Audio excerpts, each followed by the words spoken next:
একটি দেশ ভেঙে হলো তিনটি, এবং প্রথম হলো ভারত, তারপরে হলো পাকিস্তান, তারপরে হলো বাংলাদেশ।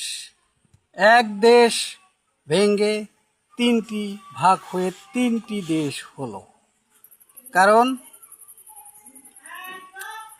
মোহাম্মদ আলী জিন্নাহ হলো পাকিস্তানের জাতির জনক, ভারতের জাতির জনক হলো মহাত্মা গান্ধী, বাংলাদেশের জাতির পিতা শেখ মুজিবুর রহমান।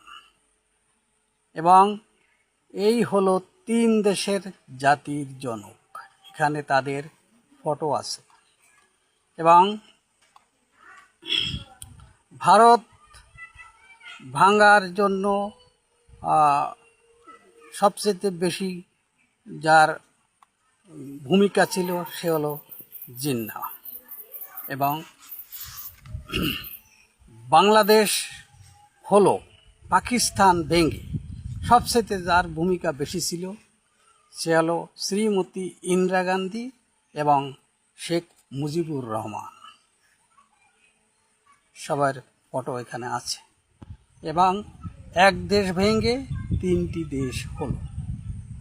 এবং কারণ আমরা পূর্ব পাকিস্তানের যারা আছি মুসলিম, তারা মনে করলাম যে ইন্ডিয়ার কাছে আমরা থাকবো না, আমরা ভারত থেকে আলাদা একটি মুসলিম কান্ট্রি হিসেবে বেছে নিলাম, পাকিস্তান বানালাম।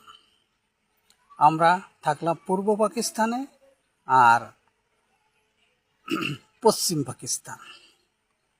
কারণ দুটো হলো, ভারতের পূর্ব দক্ষিণ সাইডে অলগে পূর্ব পাকিস্তান, অর্থাৎ এখনকার বাংলাদেশ, আর ভারতের পশ্চিম উত্তর এখানে অলগে সেই পশ্চিম পাকিস্তান, আমরা যাকে পশ্চিম পাকিস্তান বলতাম। এবং কেন বাংলাম এখানে কলি ধর্মীয় কারণে, মানে হিন্দু মুসলিমের যে দাঙ্গা কিছুটা, এই কারণে দেশ ভাগ হলো। কারণ আমরা পাকিস্তানের সাথে গেলাম হচ্ছে আমাদের এই পূর্ব বাংলায় সে সময় মুসলিম বেশি ছিল পশ্চিম বাংলার চাইতে, এই জন্য আমরা পাকিস্তানের সাথে মিশলাম।